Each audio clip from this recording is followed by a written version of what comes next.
Hello friends, welcome back Siddharvak channel நண்பர்களே.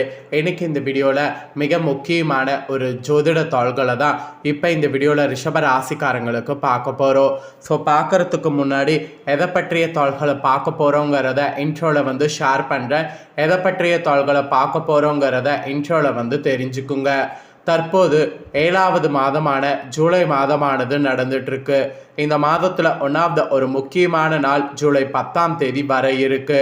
அன்னைக்கு தமிழ் மாதம் பார்த்தீங்கன்னு வச்சுக்கோங்களேன், 3வது மாதமான ஆணி மாதத்துடைய 26ஆம் நாள் கிழமை அன்னைக்கு பார்த்தீங்கன்னு வச்சுக்கோங்களேன், வியாழக்கிழமை. இந்த வியாழக்கிழமை ஒரு சாதாரண வியாழக்கிழமை கிடையாது, மிகவும் முக்கியமான எச்சரிக்கையான ஒரு வியாழக்கிழமை என்று சொல்லலாம். அப்படி என்ன எச்சரிக்கையான வியாழக்கிழமை அப்படின்னு கேட்குறீங்களா? இந்த வியாழக்கிழமை பௌர்ணமியானது வருது. வரக்கூடிய பௌர்ணமி ஆணி மாதத்தில் வரக்கூடிய பௌர்ணமி.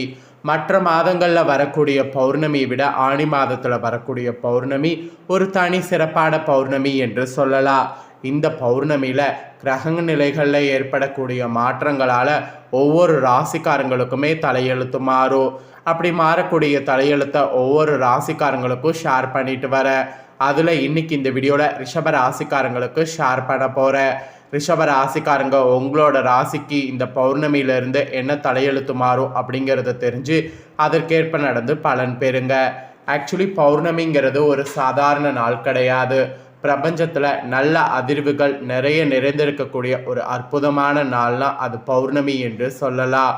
இந்த பௌர்ணமி அன்னைக்கு குறிப்பிட்ட சில கிரகங்கள் தங்களுடைய மாற்றங்களை கொடுக்கும்.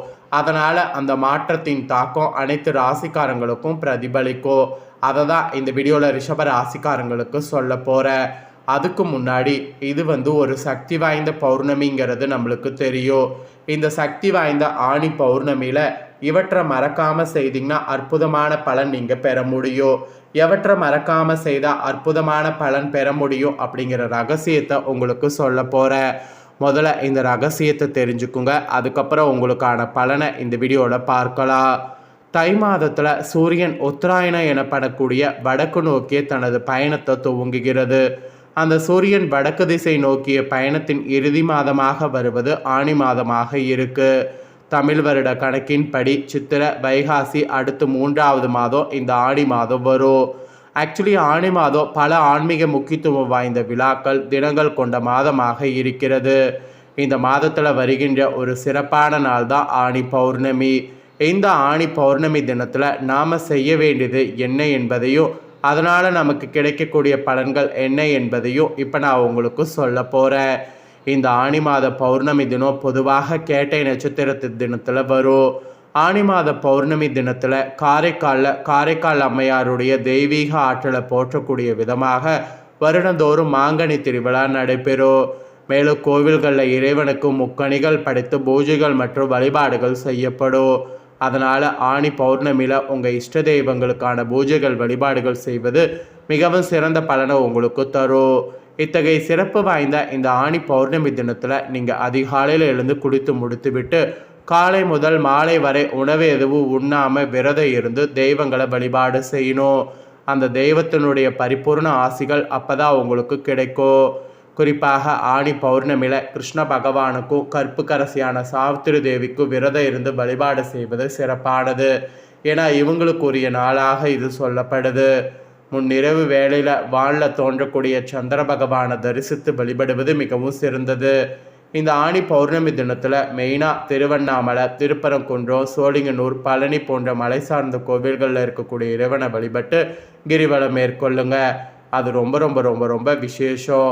அதே போல் ஆணி பௌர்ணமி தினத்தில் கோவில்களில் பக்தர்கள் அருந்துவதற்கு பழச்சாறு போன்றவற்றை தானம் செய்யுங்க, அதுவும் நல்லது. ஆணி மாத பௌர்ணமி தினத்தில் மேற்கூறிய முறையில் விரதம் இருந்து தெய்வங்களுக்கு பூஜை செய்து வழிபாடு செய்திங்கன்னா ஐஸ்வர்யங்கள் பெருகும். பெண்கள் உங்களுடைய கணவர்களுடைய ஆயுள் பலம் கூடும். விரும்பிய நபரையே மனமுடிக்கக்கூடிய அமைப்பு உண்டாகும். நீண்ட காலமாக புத்திரபாக்கி இல்லாமல் இருக்கக்கூடிய உங்களுக்கு குழந்தை பிறக்கும். மாணவர்கள் விரும்பிய உயர்கல்வியை கற்கக்கூடிய சூழல் ஏற்படும். கொடிய நோய்களால் பாதிக்கப்பட்டிருக்கக்கூடிய நீங்கள் அதிலிருந்து மீள்வீங்க. உணவு, உடை ஆகியவற்றுக்கு கஷ்டப்படக்கூடிய நிலை ஏற்படாது. இந்த மாதிரி உங்களுக்கு நிறைய நல்லது நடக்கும். இந்த நல்லது நடக்க நான் சொன்ன முறையில் இந்த பௌர்ணமியில் வழிபாடு செய்யுங்க. இதுதான் பௌர்ணமியுடைய பரிகாரமாக சொல்லப்பட்டிருக்கு. இப்போ உங்களோட ராசிக்கு என்ன பலன் கிடைக்குங்கிறத சொல்ல போகிறேன். ஸோ என்ன பலன் கிடைக்கும் அப்படிங்கிறத தெளிவாக இந்த வீடியோவில் வந்து தெரிஞ்சுக்குங்க. என்ன பலன் கிடைக்கும் அப்படிங்கிறத தெரிஞ்சு அதற்கேற்ப நடந்து பலன் பெறுங்க. ஸோ மனதில் நினைத்ததை மறுகணமே செய்ய நினைக்கக்கூடிய ரிஷபராசி நேயர்களுக்கு இந்த ஆணி மாத பௌர்ணமியில் கிரகநிலைகளை ஆராய்ந்து பார்க்கும் பொழுது உங்களுடைய ராசிநாதன் சுக்கிரன் சகாயஸ்தானத்தில் சஞ்சரிக்கிறார்.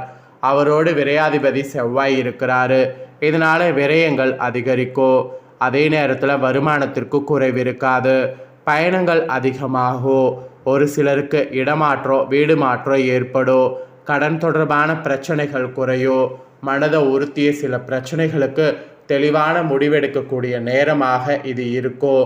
ஸோ ஒரு பக்கம் பாசிட்டிவ் ஒரு பக்கம் நெகட்டிவ் இந்த மாதிரி தான் இந்த பௌர்ணமி உங்கள் ராசிக்கு இருக்கும். இதில் பௌர்ணமியில் வந்து மிதுன ராசிக்கு புதன் செல்கிறாரு. அது அவருக்கு சொந்த வீடாகும். தனாதிபதி வலிமை அடையக்கூடிய இந்த நேரம் பணப்புழக்கம் நன்றாக இருக்கும். வருமான பற்றாக்குறை அகல முயற்சிகளில் ஈடுபடணும். அதாவது வருமான பற்றாக்குறை அகல புதிய முயற்சிகளில் ஈடுபடணும். வியாபார நுணுக்கங்கள் அறிந்து கொண்டு அதை மேம்படுத்தணும். அரசாங்கம் மூலம் நடைபெறக்கூடிய காரியங்கள் சாதகமாக இருக்கும். மேலும் மிதுனத்தில் உள்ள சூரியனோடு புதன் இணைந்து புதத்திய யோகம் உருவாகிறதுனால கல்வி சம்பந்தமாக எடுக்கக்கூடிய முயற்சி கைகூடும். பொது வாழ்வில் இருப்பவர்களுக்கு கூட தலைமை பொறுப்புகள் தானாக வந்து சேரும். இந்த கிரக பயிற்சியை தொடர்ந்து இந்த பௌர்ணமியில் சிம்ம ராசிக்கு செவ்வாய் செல்வார். அப்பொழுது குருவின் பார்வை செவ்வாய் மீது பதிகிறது. எனவே குரு மங்கள யோகம் உருவாகுது. இதன் விளைவாக தாய்வழி ஆதரவு கிடைக்கும். தக்க விதத்தில் உடல்நலம் சீராகும். வீடு இடம் வாங்கக்கூடிய யோகம் உண்டு. பத்திரப்பதிவில் இருந்த தடை அகலும். நீண்ட தூர பயணங்கள் சாதகமாக அமையும். சிம்மத்தில் சஞ்சரிக்கக்கூடிய செவ்வாய் கும்பத்தில் உள்ள சனியை பார்க்கிறாரு. எனவே இந்த டைம் நவக்கிரக பரிகாரங்களை செய்வதன் மூலம் நற்பலன்கள் வரவழைத்து கொள்ள முடியும். அதனால் மறக்காமல் அதை செய்யுங்க. இதை தொடர்ந்து நெக்ஸ்ட்டு சிம்மத்துக்கு சுக்கிரன் செல்வார். அதனால் பௌர்ணமியில் அங்கே இருக்கக்கூடிய செவ்வாயோடு இணைந்து சுக்கிர மங்கள யோகத்தை உருவாக்குறாரு. இது ஒரு பொற்காலமாகும். தொட்ட காரியங்கள் எல்லாம் வெற்றி கிடைக்கும். தொல்லை தந்தவர்கள் விலகி செல்வாங்க. குருவின் பார்வை பதிந்த செவ்வாய் சனியை பார்ப்பதனால கை நழுவி சென்ற ஒப்பந்தங்கள் மீண்டும் வந்து சேரும். கணவன் மனைவிக்குள் ஒற்றுமை பலப்படும். வியாபாரத்தில் பங்குதாரர்களுடைய ஒத்துழைப்பு திருப்தி தரும். வெளிநாட்டில் உள்ள நல்ல நிறுவனங்கள்லேருந்து அழைப்புகள் வரலாம். ஸோ இந்த மாதிரி பல அதிசயங்கள் உங்களுக்கு நடக்கும். இதை தொடர்ந்து கடகராசிக்கு புதன் செல்கிறாரு. இது வந்து பௌர்ணமிக்கு பிறகு உங்கள் ராசிக்கு 2, 5 ஆகிய இடங்களுக்கு அதிபதியான புதன் சகாயஸ்தானத்துக்கு வரும்பொழுது குடும்ப முன்னேற்றம் திருப்தி தரும். கொடுக்கல் வாங்கல்கள் சீராக அமையும். பிள்ளைகளுடைய கல்வி சம்பந்தமாகவும் கடல் தாண்டி சென்று மேற்படிப்பு சம்பந்தமாகவும் எடுக்கக்கூடிய முயற்சி கைகூடும். பூர்வீக சொத்து தகராறு அகலோ. பாகப்பிரிவினை சுமூகமாக முடியும். ஸோ இந்த கிரக பயிற்சினால் இந்த மாதிரியான பலன் கிடைக்கும். ஆக மொத்தம் இந்த பௌர்ணமிக்கு பிறகு பொது வாழ்வில் இருக்கக்கூடிய உங்கள் ராசிக்காரங்களுக்கு புதிய பொறுப்புகள் கிடைக்கும். வியாபார தொழில் செய்யக்கூடிய உங்களுக்கு எதிர்பார்த்ததை காட்டிலும் கூடுதல் லாபமானது ஏற்படும். உத்தியோகத்தில் உள்ளவர்களுக்கு சக ஊழியர்களுடைய ஒத்துழைப்பு திருப்தியை தரும். கலைத்துறையில் இருக்கக்கூடிய உங்களுக்கு இந்த பௌர்ணமிக்கு பிறகு பிற்பகுதியில் புதிய ஒப்பந்தங்கள் வந்து சேரும். மாணவ மாணவிகளுக்கு நினைவாற்றலுங்கிறது அதிகரிக்கும். முன்னேற்ற பாதையில் அடியெடுத்து வைத்திங்கன்னா அதுலேயும் உங்களுக்கு சக்ஸஸ் ஆகும். பெண்களுக்கு குடும்ப நிர்வாகத்தில் இருந்த குழப்பங்கள் அகலும். உத்தியோகத்தில் உள்ளவர்களுக்கு எதிர்பார்த்த லாக மாற்றம் ஏற்படும். ஸோ இந்த மாதிரி தான் உங்களோட ராசிக்கு பலன்கள் கிடைக்கும் என்பது குறிப்பிடப்பட்டிருக்கு. இதில் உங்களுக்கு அதிர்ஷ்டம் தரக்கூடிய நிறம் பார்த்திங்கன்னா பச்சை என்று சொல்லப்பட்டிருக்கு. ஸோ பச்சை நிறத்தை அதிகமாக நீங்கள் பயன்படுத்தினீங்கன்னா நல்லது. ஸோ இந்த முக்கியமான தாள்களை நீங்கள் இந்த வீடியோவில் பார்த்து பயனடைகிறது போல் உங்கள் ஃப்ரெண்ட்ஸ் ஃபேமிலியில் இருக்கிறவங்களும் பார்த்து பயனடையணும் அப்படின்னு நினச்சிங்கன்னா வீடியோ லைக் பண்ணி ஷேர் பண்ணுங்கள் உங்கள் ஃப்ரெண்ட்ஸ் ஃபேமிலிக்கு. இந்த வீடியோவை உங்கள் ஃப்ரெண்ட்ஸ் ஃபேமிலியில் இருக்கிறவங்க பார்க்கட்டும். அவங்களும் அவங்களோட ராசி வந்து ரிஷபமாக இருந்தால் இந்த தாள்களை தெரிஞ்சு இதற்கேற்ப நடந்து பலனடையட்டும். மேலும் இதே போல் புதிய அப்டேட்டான நிறைய வீடியோ நம்ம சேனலில் போடப்படும். அதை எல்லாமே உடனுக்குடனே தெரிந்து கொள்ள மறக்காமல் நம்ம சேனலை சப்ஸ்கிரைப் பண்ணுங்கள். கூட பெல் பண்ண ப்ரெஸ் பண்ணுங்கள். அதை நீங்கள் பண்ணிட்டீங்கன்னா இனி நான் போகிற மற்ற அப்டேட்டான எல்லா வீடியோஸும் உடனுக்குடனே தெரிந்து கொள்ளலாம்.